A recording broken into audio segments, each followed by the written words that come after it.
Sir એક question છે કે મારા દીકરાને 12th પછી કેનેડા મોકલવું છે ભણવા માટે, તો તમારું એક સેફટી માટે વરીડ છે અને બીજું તમારું એડવાઇસમાં માંગે છે કે શું એડવાઇસ તમે આપશો? See as far as we know કે વેસ્ટર્ન કન્ટ્રીઝ જેટલા પણ છે ત્યાં સેફટીના કન્સર્ન્સ નથી હોતા. કેનેડા, યુએસ, ઓસ્ટ્રેલિયા, યુરોપના મોસ્ટ ઓફ ધ કન્ટ્રીઝ સેફટીના કન્સર્ન નથી હોતા. બાકી આપણે મીડિયામાં જે જોતા સાંભળતા હોય બધા આઇસોલેટેડ ઇન્સિડન્સીસ હોય, કારણ કે આવડા મોટા કન્ટ્રીમાં કેનેડાનો એરિયા ઇન્ડિયાથી 3 ટાઈમ છે.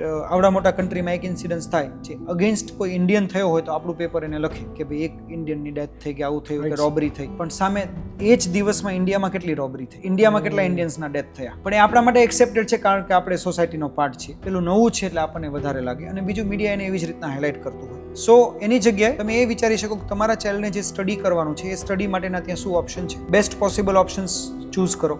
એને સ્ટડી કર્યા પછી એની જોબ ઓપોર્ચ્યુનિટીઝ શું છે. જો એ બે વસ્તુમાં તમે સેટિસ્ફાઈડ છો તો વેસ્ટર્ન કન્ટ્રીઝમાં જનરલી કંઈ સેફટીના કન્સર્ન નથી, કારણ કે બહુ જલ્દી પોલીસ, બહુ જલ્દી એમ્બ્યુલન્સ મળી જતી હોય છે. માણસો એકબીજાની પ્રાઇવસી રિસ્પેક્ટ કરતા હોય છે, તો એના માટે ડરવાની જરૂર નથી.